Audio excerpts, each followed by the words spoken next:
good morning, good afternoon, and good evening, depending on where you are in the world. Welcome to a new session of Inspiring Conversations.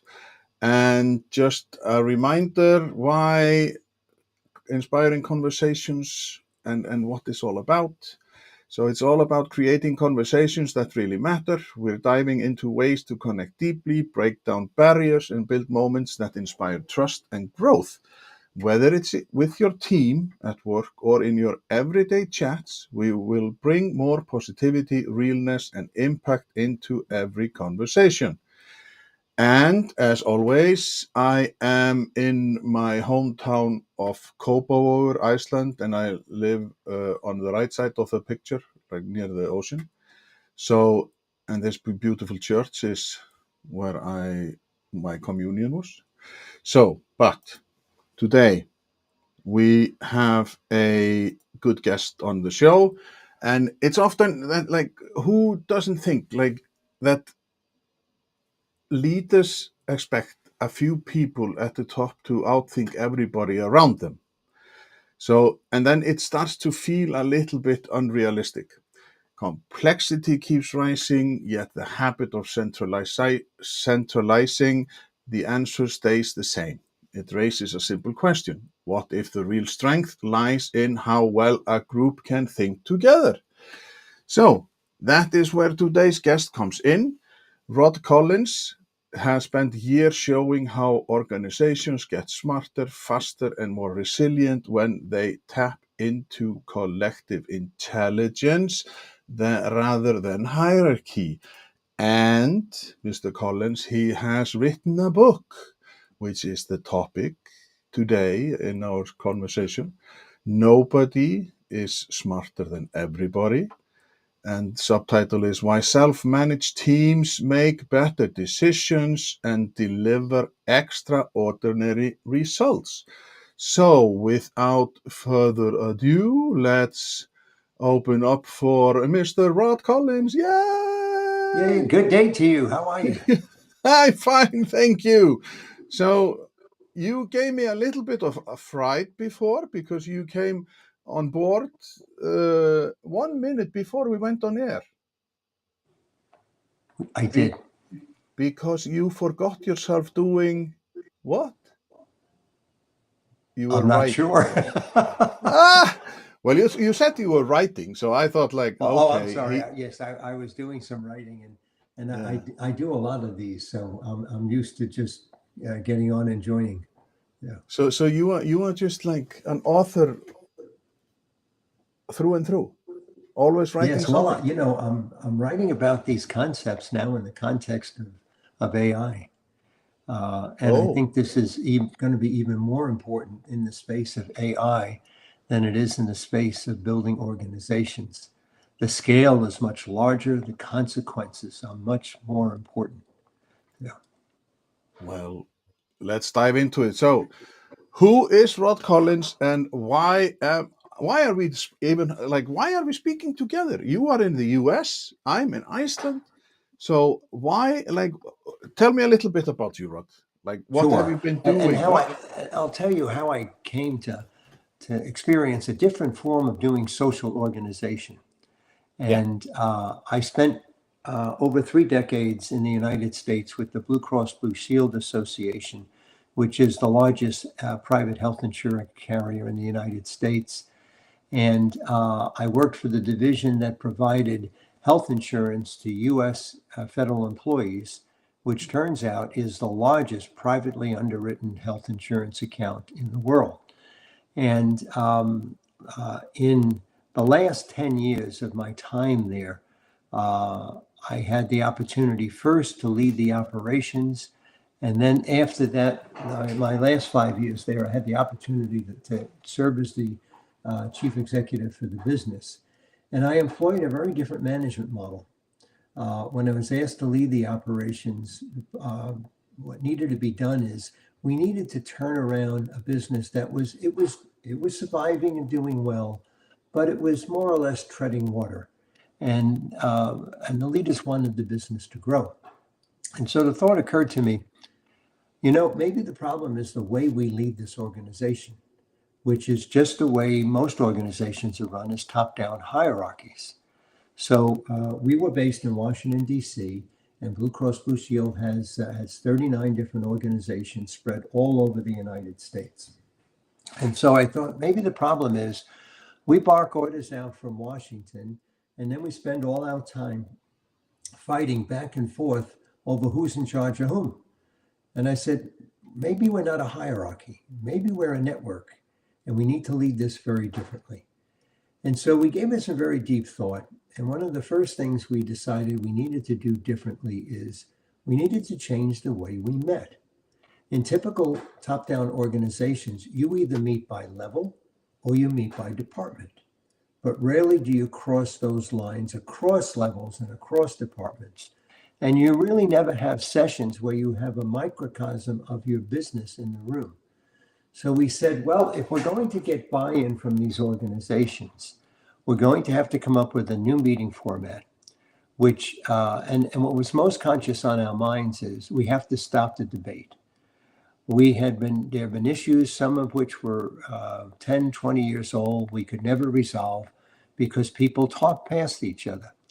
So we began with the idea of we're going to design a no debate meeting. And so we designed a 2-day session. We invited 50 people from all these different organizations. We mixed the levels, we mixed the departments, and we brought our biggest problems into these sessions to get their ideas on what we needed to do to solve them. And we structured the 2 days so that in the beginning, people who would be laying out the agenda of the issues would describe what we needed to do. They may have an initial thought on how we need to approach it, and it was clearly initial. And we put a discipline in we call clarifying questions, because we recognize in most organizations, we talk past each other. We don't listen to understand, we listen to change minds.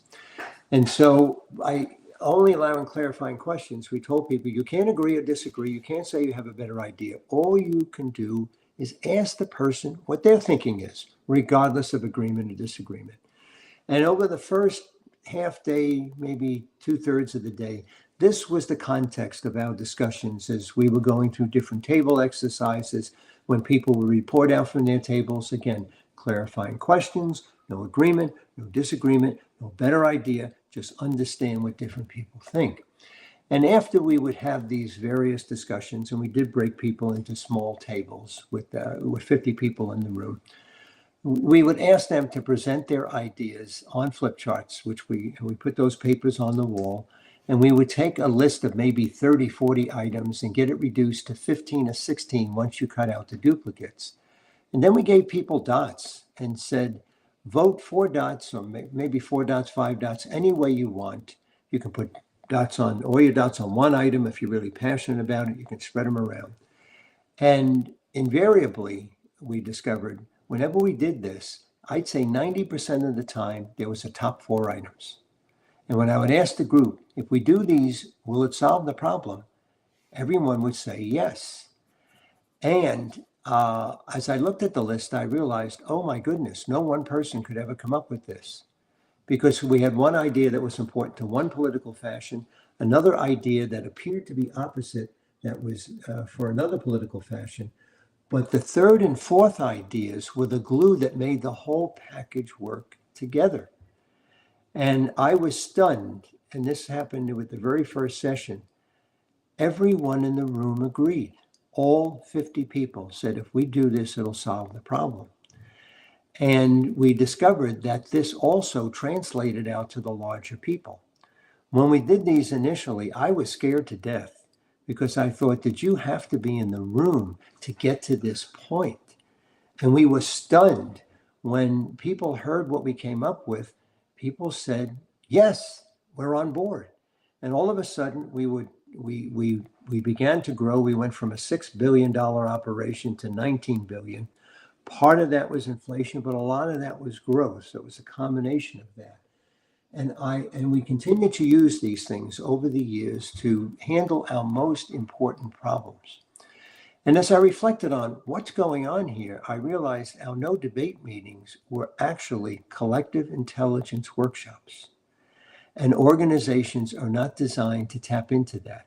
The top down hierarchy leverages the intelligence of the person at the top, but it creates a limiting factor for two particular reasons. Number one, you're limited to the capacity of a single human brain. And number two, you have no way to correct the unconscious biases that that brain has. Those are two really difficult circumstances for businesses to have, especially in rapidly changing times. What we were tapping into was larger than the single individual brain. We were tapping into all the brains of everyone in the meeting. Yeah. And as a result of that, many people at the end of the sessions would say, what we did today, no one of us could ever come up with. And so this is how I discovered the collective intelligence workshop. And I discovered the power of collective intelligence. And it operates very, very differently from individual intelligence. So how long ago is this? Because your journey to to writing this book, how like because you had written what, two books prior to this one? That's correct. Yes. Yeah. So when in the time frame is when you are discovering this open sessions, or I think we in Europe have something that it's called open office, like where we meet and Yeah. do this, like where we agree upon things. So where in the process is this? Like, is it way much before this book, or look, how did you Oh, then? it was way before. Yeah, I did this between the mid 1990s and the mid 2000s, between like 1996 yeah, yeah, and yeah, 19, and yeah, 2007.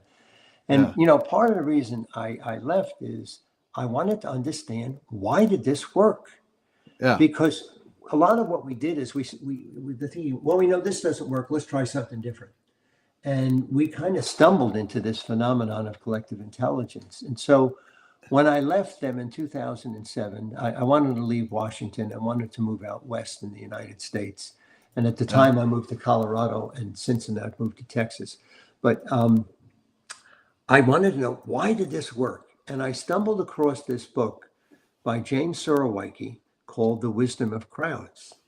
And when I read his book, I sat back and I said, now I know why it worked. And this is a very important lesson for us today, because I'm going to outline the four principles that you have to tap into collective intelligence. And we are doing terrible, absolutely terrible, worst I've ever seen in my life. And I've been around for a while right now. The four factors are: number one, you must have diversity of opinion. Everybody's voice matters, period. No censorship, complete freedom of press, if you will.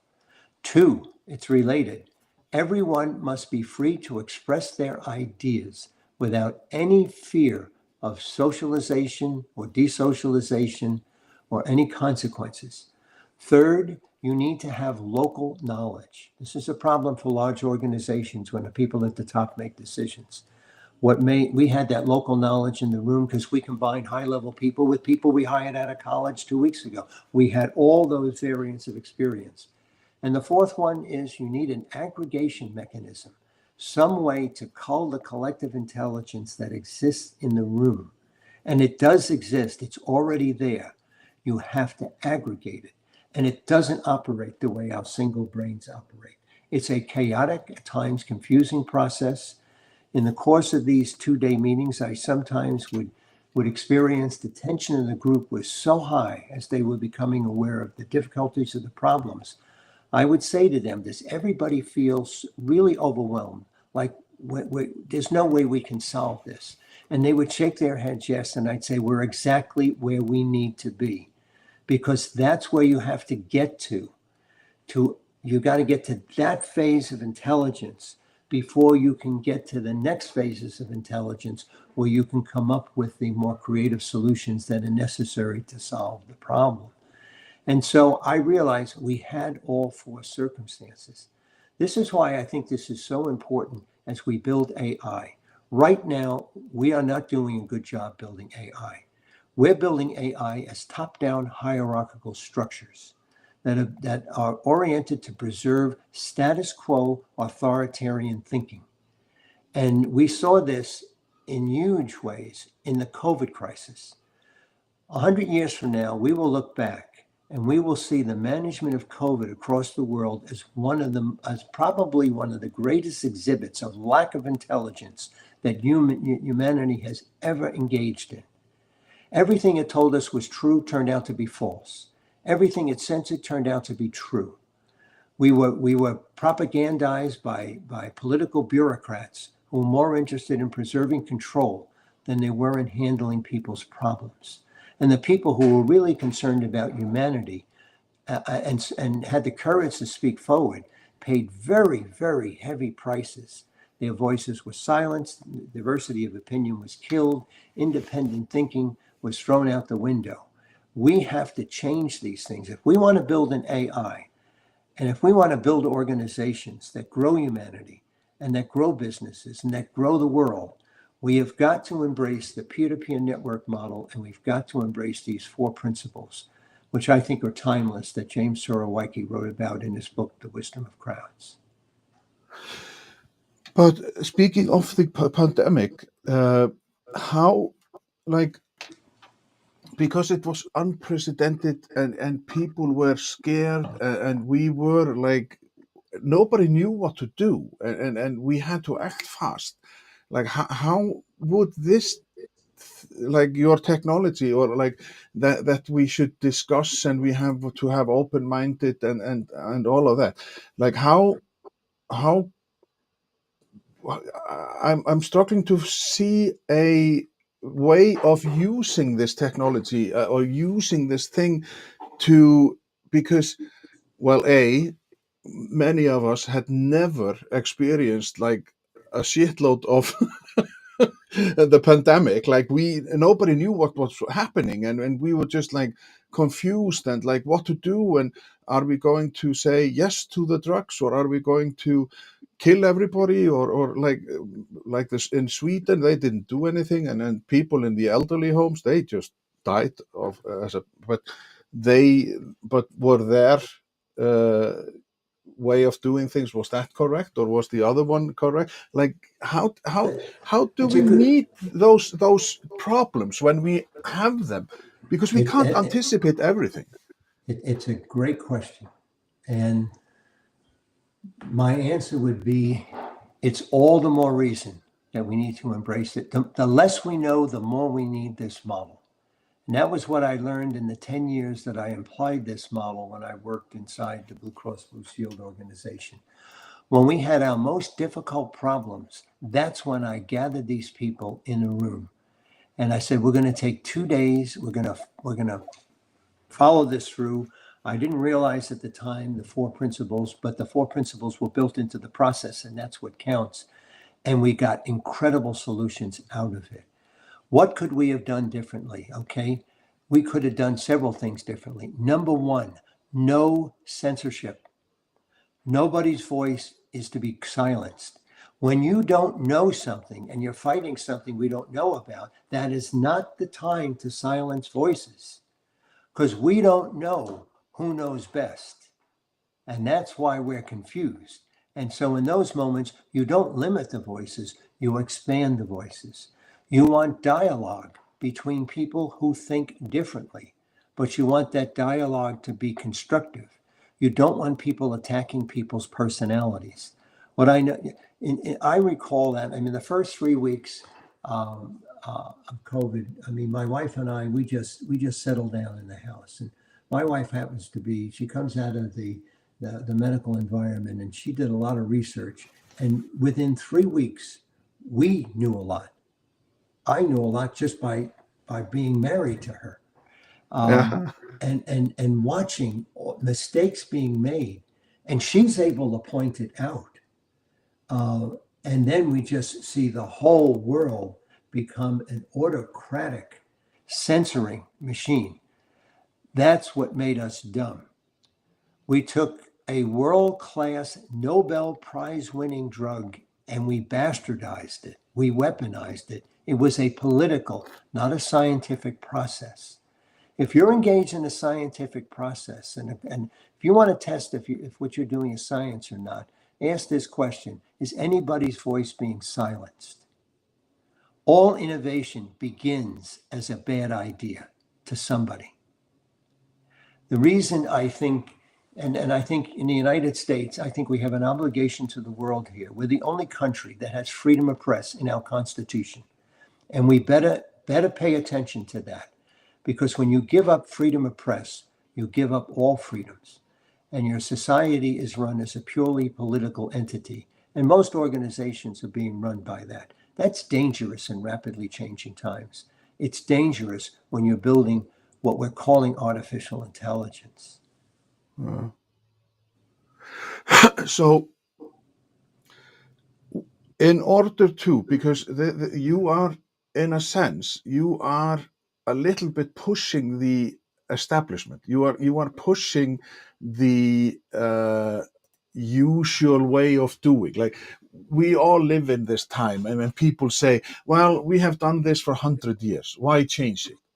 And now with more technology, you are mentioning AI. People are dead scared of losing their job because of AI, and but well, nothing replaces the human mind. But that's then a different maybe topic. I don't know, but but how is it that we, because more technology, you have, like, you are a little bit older than me, and I'm 29. Wink, wink. Uh, I guess that makes me 36. Yeah, yes, yes, yes. No, but you have gone through some changes in your work life. Yeah. And back in the days when you were starting out working, like, it was just like there was this hierarchy, and you said yes, sir, or yes, ma'am, and then you just moved on. And then nowadays, we are talking about that technology should be so good, and it should do this and that. And we have unbelievable many people who get burnout, and they just, like, they are so busy, and busy with what, we have to ask. And and we, like, is it fair to ask for 4 days, 4-day work week instead of 5-day work week? Because 150 years ago or whatever, when Ford started this concept of 40 weeks, 40 hours per week, and whatnot, like, when do we change? So we, because we are always online, we are always distracted, we don't read books, even though you have a great collection of books behind you, like that. Like, what is happening in the world, and how does it come into your thoughts? We are involved in the third major revolution in the history of humanity. The first was the agrarian age. It lasted for over 8,000 years. Uh, the average company in the agrarian age was four people. Yeah. Large organizations didn't work. 90% of the people worked on farms, and most people were poor.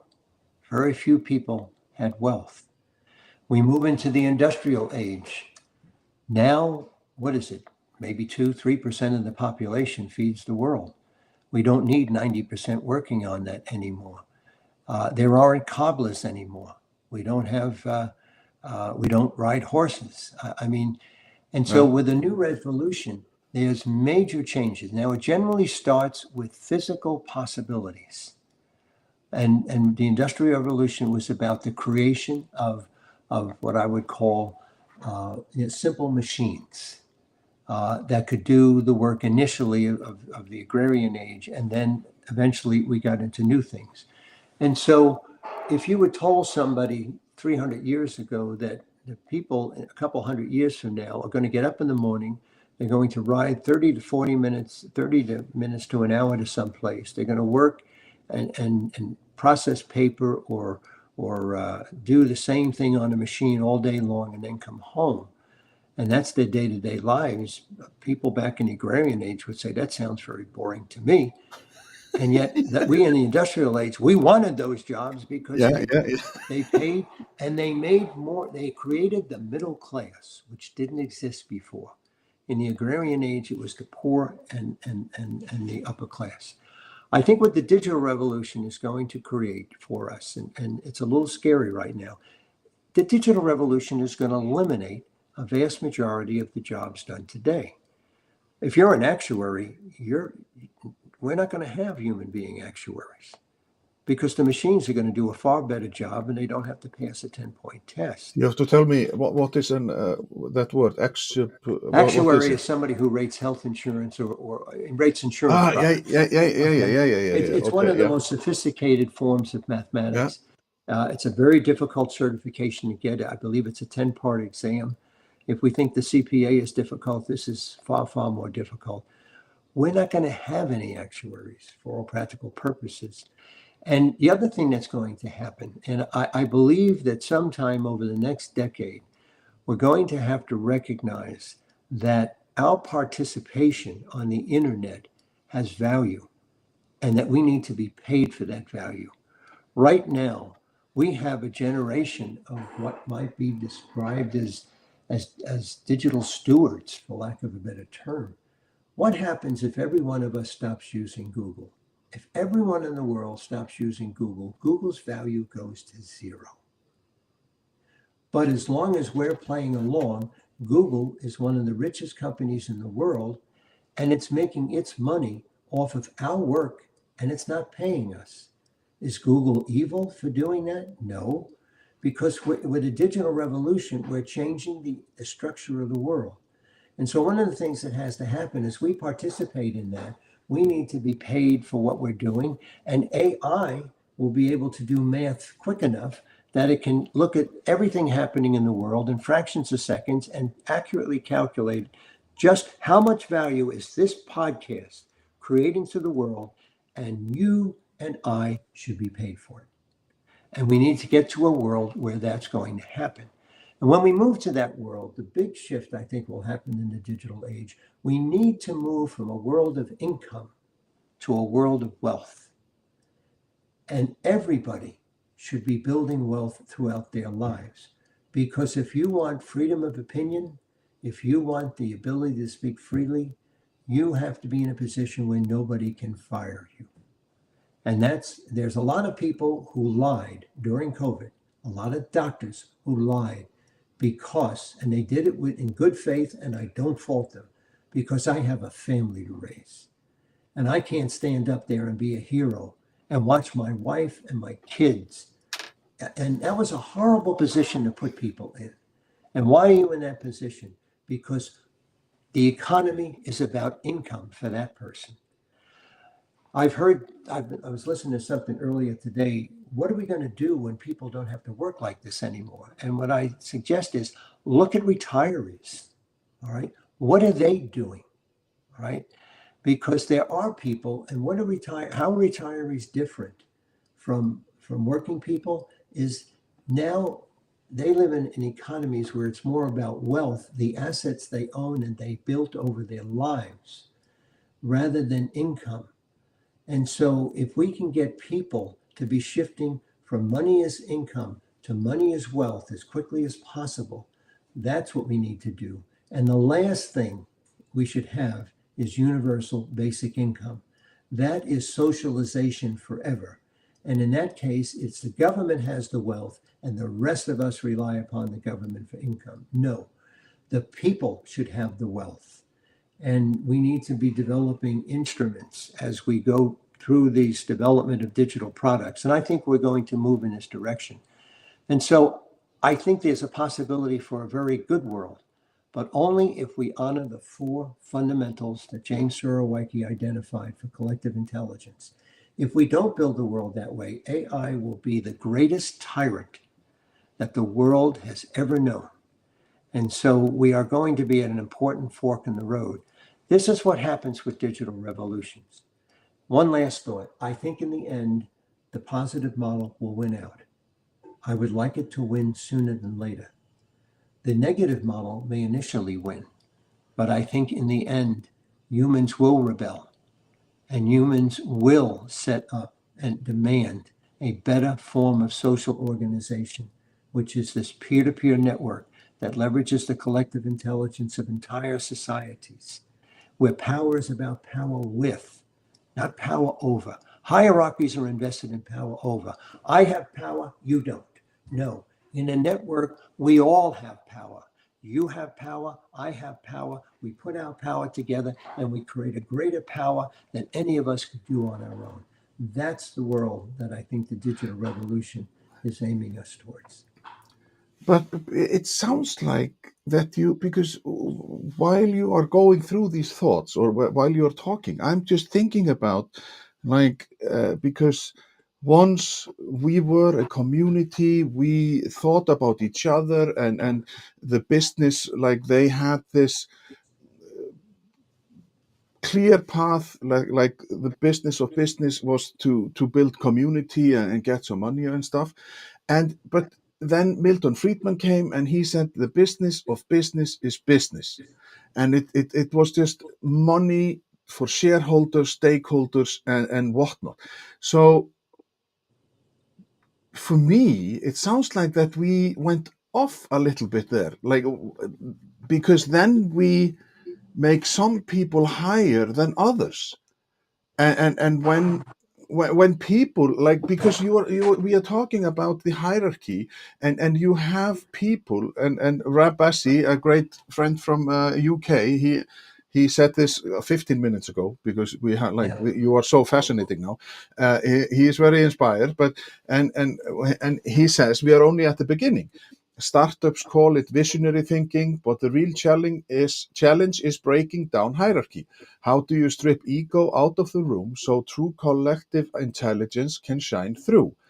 And that is what, because when you get to the higher positions, Mhm. you are paid thousands of dollars, and you still expect people to work on the floor for $1.50, for $3 or whatnot, and they have to struggle, and they don't know if they have a health care. They don't know if, like, where, because you mentioned social structure, and we have to, like, here in the Nordic region, we take care of people. If somebody gets into difficulties, we just, yes, the state comes in and says, okay, what do you need? And these are important questions that I think we are going to be facing with the digital revolution. Um, I, I'm very distrustful of states, because all states are hierarchies. Yeah, And even in the United States has two governments. The one with three branches by the founders, which is designed as a network that yeah. distributes authority and requires power with. But over the last 100 years in particular, a second government has arisen within the United States. It is unaccountable to the people. We don't even know who's leading it. And it's the administrative state. And the administrative state, I think, in many ways, is trying to operate as top down as any strong socialist oriented government. And so I think that within the United States, there will be a battle between these two governmental structures over time. And I think the people who are the participants in the three branches that the founders put together need to operate more consistently with the wisdom, with the collective intelligence, quite frankly, that came out of the founders. And they had the wisdom to put into that Constitution these fundamental basic freedoms, which are an individual's right and should never be taken away, to be able to speak freely, to provide independent thinking, and not to have to fear from any organization, whether it's a bureaucracy, whether it's a corporate bureaucracy or a government bureaucracy. One thought you had, the business of business is business. I agree with that, but that doesn't mean the business of business is money. When the business of business is business, it's the business of keeping people satisfied, happy, producing goods. Because when I have that mindset, then I'm not going to make the Kodak problem. I'm not going to invent a digital camera and then hide it away. Okay. No, I'm going to create a new industry, even though that means that business changes inside my business and build a better business. Kodak should have been the main name in digital photography today instead of ceding it away. And the sad thing is, they invented the digital camera. And so, too often, we invest. The problem with bureaucracies is they invest in the status quo and they don't want change. And when the business of business is business, you invite change. You invite different thinking. You don't vote, you realize money is the reward I get for delivering customer value. It's not the end of the business. That's what Milton Friedman meant. Yeah. But how do we, like, because we are today we are talking about psychological safety. We are talking about, like, when you get out, like, you go through college and university and you get some knowledge and then you are hired and they promise you, like, the gold at the end of the rainbow, and then after 3 years you realize, uh, I'm not even near. I'm not close to the pot of gold. Yeah. Because it feels like, because when you are talking about this, nobody is smarter than everybody, because you are talking about putting minds together, work together. What is the problem? How, like, brainstorming, Yeah. listening to those who are there, Yeah. instead of like Nokia, when they lost everything, that they were the biggest mobile company in the world, and then because they just, like, no, we are going to build our own, and they just lost it. Yeah. BlackBerry, like, they didn't do anything, like, because they didn't believe. So how, because that is this thing, as Rabasi, he asked, how do we get rid of this hierarchical state? Like, how can we change this? And do we go into the universities, or do we, like, because you are unique, you have figured this out, you have talked to people, but there is fear. If you if you step out of the path, or you stray from the path, then you get fired. Yeah. We have some very difficult problems. I don't know if the education system as we know it can be saved, nor am I sure it should be. Right now, okay, you're back. You went away for a second. I was. We have another new problem popping up. It's existing within the United States, and we've never had it before. Okay. And that is the United States, for the first time in its 250-year history, has two dominant religions, one recognized and one not. And we need to recognize both of them if we're going to solve it. The recognized religious basis is essentially Judeo Christianity. I mean, the United States was formed because religious pilgrims left Europe Yeah. to escape its persecution, and they settled in different parts here. And so when the country is formed, one of the reasons we need to put the Constitution together is you got all these different sects with different beliefs, and you don't have one established religion. And so, our First Amendment has both freedom of speech, but also freedom of religion. Yeah. People will be free to practice their religion as they want. But for the first 200 years, the religions all had a common base together. Both the Jews and the Christians come from a basic heritage, and that allows them to interact, respect each other's differences, live their own lives. The new religion that has emerged, and it's emerged both within Europe and within the United States, is wokeism. And wokeism is not a political philosophy, it is a religion. It's different than religions as we know it because it's not monotheistic. It's kind of it's a version, some version of pantheism, but and it has fundamental beliefs around a climate. There's a climate apocalypse is part of it. Pseudoscientific epistemology, which we saw all throughout COVID. It believes in a collectivist morality. It is the collective that is the locus of ethics and morality, and the individual derives their rights from the collective. And we saw that in COVID behavior. There's a sense of intersectional predetermination, and right now in the Western world, there is a sense that one particular race is born with an original sin from which it needs to repent but will never be resolved. And that's creating problems in the Western world. And finally, this notion of transgender gender transubstantiation. Now, consistent with freedom of religion, I believe that everyone in this country has the right to believe whatever they want, and they should. And if you want to practice wokeism, that should be your right to do so. If you want to be a Christian, you can do that. If you want to be a Jew, you can do that. If you want to be Islamic, you can do that. If you want to be an atheist, that's your choice. That's freedom of religion.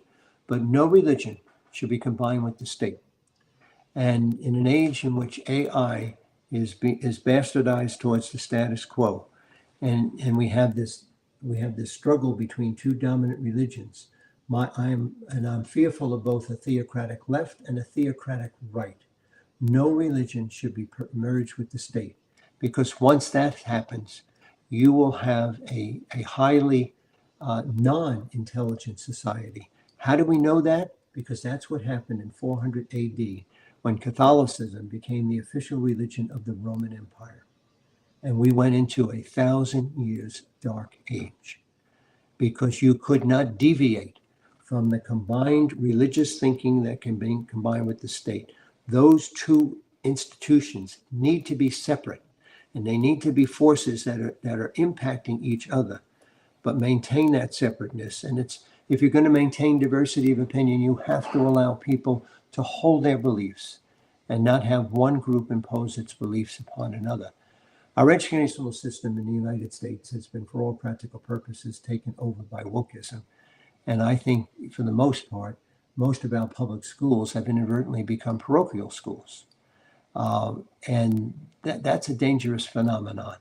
And so this is another part of the chaos that we are dealing with as we're coming to terms with new technologies that are taking advantage of new discoveries in physical reality. And from a social reality standpoint, we seem to be going backwards and not learning the lessons that have come before us. But is it wokeism? I know what you're saying, because it is difficult that you can't do this, you're not allowed to do that, and as you are saying, like, just because I'm white, or we are from the patriarchy, then it's everything is our fault, or whatever. Yeah. but the thing that a person can't or shouldn't be allowed to be as they want to be, like, if it's not disturbing No, anybody, no, like, they should. No, people yeah, yeah, should yeah, be. Yeah, if you, I will stand up for the right of woke people to practice the woke religion. They have yeah, that's what freedom of religion means. What I yeah. will object to is you cannot require a person to subscribe to a woke belief to get employment or to get Oh, yeah, yeah, subsidies from yeah, the state. And, yeah. and that is happening. People are being required. You must attest to this faith or you will suffer severe economic consequences. When that happens, you are moving to a fusion of religion and state, and that is dangerous. And the founders in the United States recognize that. That's why there is a First Amendment. But if this is going to be more than a document on a piece of paper, we have to live these principles.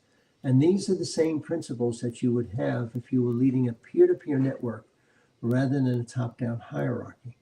And let people discover ways in which they can build power with, so that those who profess wokeism and those who profess, say, Christianity can live together in societies where both are free to practice their religions, but they also find ways to live together.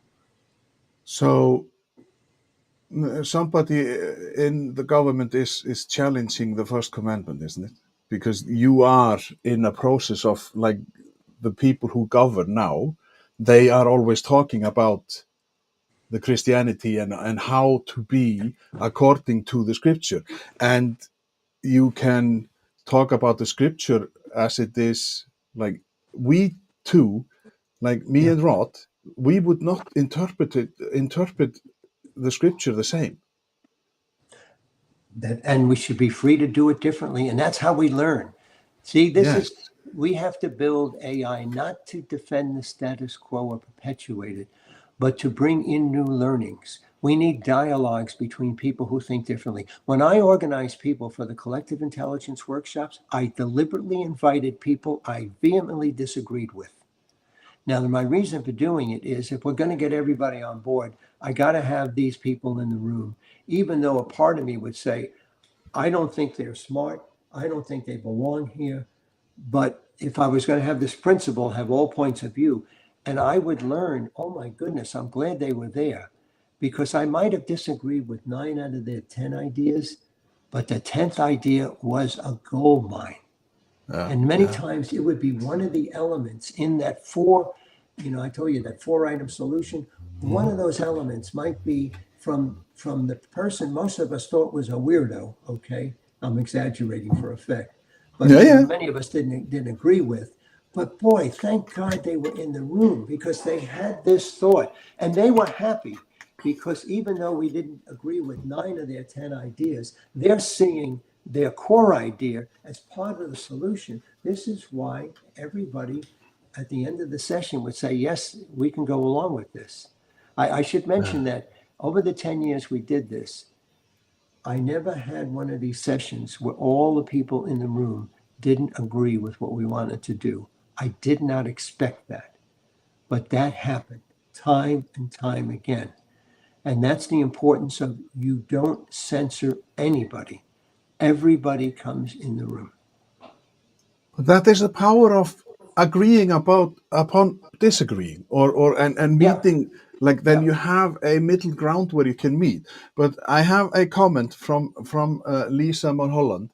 She yes. says, "I find it hard to accept wokeism as a religion.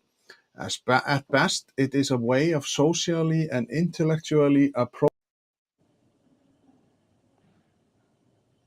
Uh, so, what do you say about this? Like, of I, I, course, think it's, like, yeah, yeah. What are your thoughts about that? That so yeah. Lisa can sleep sound and secure tonight. I think we have to expand our concept of what religion is. All right? Religion is a belief system about how the physical and the social world works. We're used in the Western world to monotheism. And so if we don't see a singular God, a creator, if we don't see churches, we have a hard time. But that's, for thousands of years before we had churches, there were religions among humanity. And it's a fundamental belief system about the way the world works. And it has fundamental tenets. And so, I think one of the cores of this, there's a belief in the divinity, almost like the divinity of the earth. And while I think it's important that we manage the climate, and we do need to do so, we need to manage carbon dioxide, and we do need to do that. There is a whole belief system that is not connected to physical reality that is very, very prominent in the woke religion. Um, and I think part of our difficulty in recognizing it as a religion is because it doesn't look like the religions we're familiar with. And it's the first one in the Western world in 1400 years. But it is providing the framework for how people set up the ethical principles for how they live their lives.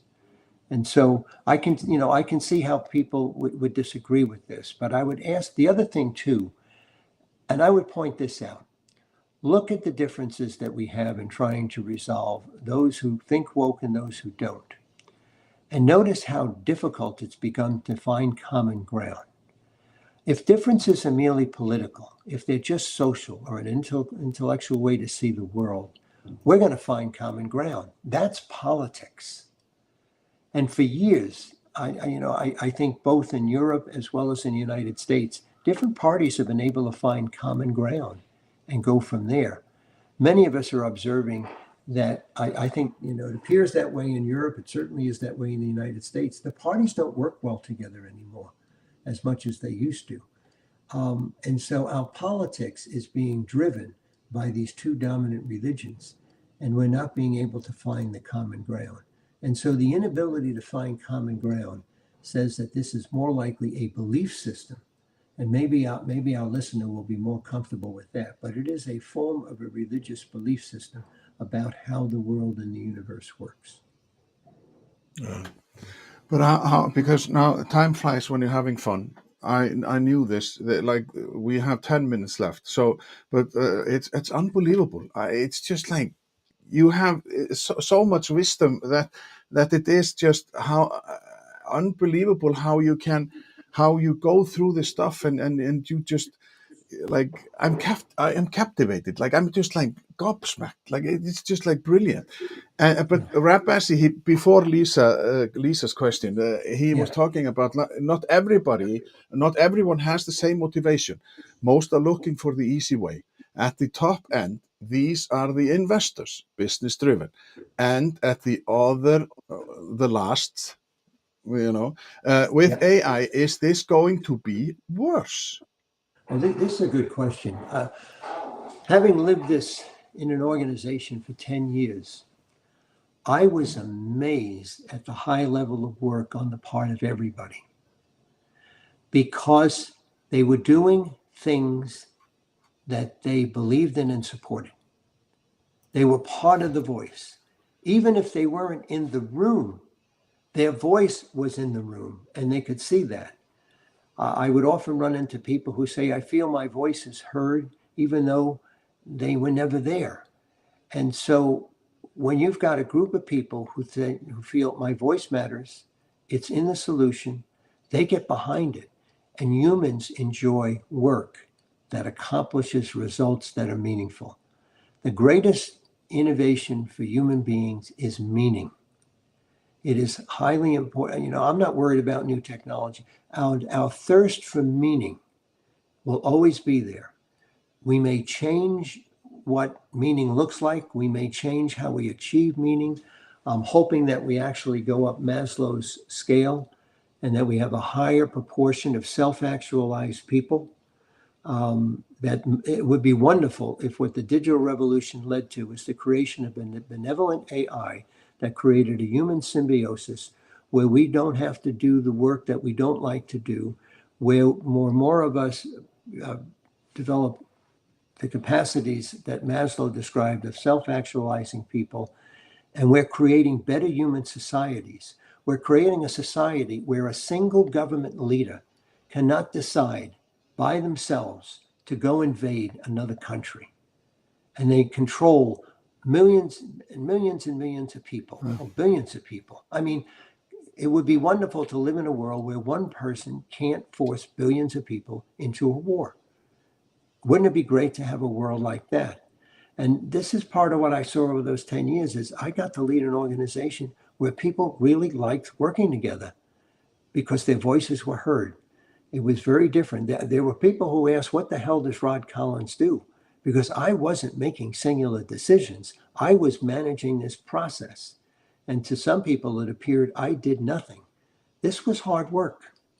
It's hard work keeping your mouth shut because when I was the top of the organization, I didn't speak in these meetings, even if uh, I disagreed or whatever, because I said, as soon as I open my mouth, people will say, well, that's what we're going to do. So if I was going to present that, and even when I disagreed with where they were going, I had to, then it would kill the process. But, and also what I learned over the time was I'm glad I kept my mouth shut because although I thought we had a crazy idea developing, it was just a stepping stone to brilliance. And I'm glad I didn't kill it. And so over time, I realized it was important when you're a leader like that, say few things, get everybody in the room. Your job is to aggregate the collective intelligence. And if you do that, then you're going to lead a smart organization that can rapidly adapt to the world, and you're built for innovation and change. Final question before we, because we have to end this.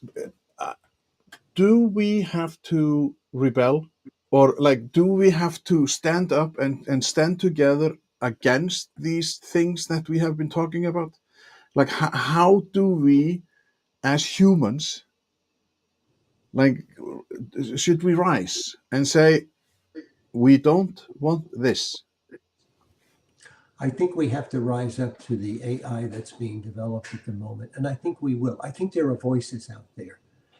And I think we've got to insist upon the four attributes that Sorowaki developed. And it's interesting, James Sorowaki and I probably agree on very few things. Yeah. But I will praise his. He wrote the book and identified the four elements, and any society that's built on those four elements is going to be a great society. So it's an example of somebody I disagree with on a lot of things, but there's a common ground in thinking, and I think his contribution to humanity in defining these four attributes of the wisdom of crowds will last for centuries. But if we allow diversity of opinion, freedom of thinking, local knowledge needs to be involved in problem solving, and an aggregation mechanism that pulls the best of what we think, and to recognize that collective intelligence doesn't operate like individual intelligence. It operates, it's chaotic, it's very different. And one of the things I discovered over time, we don't have time to go into it here, I discovered late in the game, it's already in the room. We just need to aggregate it. That was a surprise to me as I did these sessions. But at one point, I recognized that's what happened. This has been unbelievable session, Rod. And I'm just like, this has been inspiring. And I hope people will go and buy your book, because even though I don't even feel that we talked about the book, or like, did we? Or like, I'm just like, because, It's, but it is true that yeah. we have to collect Mhm. these minds, because everybody has something to say.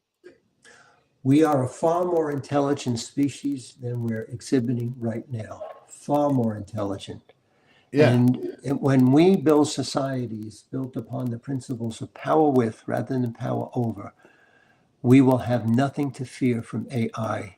AI will become a tool in that process that evolves human intelligence. It doesn't take it away, it doesn't overpower it, but it's not guaranteed. We must engage in peer to peer network power with, and we must walk away from top down power over. If we don't Hmm. walk away from top down power over, then the tyranny that people are fearful of in AI will become a reality. This is the most important choice humanity is going to make in its civilization, and it's going to happen over the next 5 to 10 years. Phew. This is brilliant. And I have like The Wisdom of Crowds by Jason But it's Surowiecki. it's James Surowiecki. You got the last name Oh, correct, James, James. Yeah, James. and So yeah, let's. maybe in Europe it's WIZ, but in the United States it'd be WIS. I know we do S's and Z's differently, but yeah, Yeah. Maybe it's me. Like, I just wrote it in quickly. So yeah, do you want to have it like this? Are we correct now? yeah. That's the wisdom of crowds. Yep, yep. So if our two listeners brought only two books, it would be Nobody Smarter Than Everybody and The Wisdom of Crowds. But this has been absolutely brilliant session, and I Oh, thank you so much for connecting with me on PodMatch. And I like, this is just so much fun, and I have been rolling underneath us. There is rodcollins.net, isn't it? That is your yes, website. that's correct. Yes. And people can find you on, they can find you on X, LinkedIn, and And Substack. Substack, that's right. And I write And monthly articles on Substack, especially in this AI space. yeah, So, and people are free to connect with you on LinkedIn and whatnot. yes, So, they are. and just a reminder for everybody else, next week I am talking to Dr. Dorothy Martin Neville on Thursday, 11th of December, and it's about becoming the leader your life has prepared you for, courage, clarity, and the work of becoming who you are. So maybe I will drop a hint that we should all read Rod Collins and James Surowiecki. Excellent.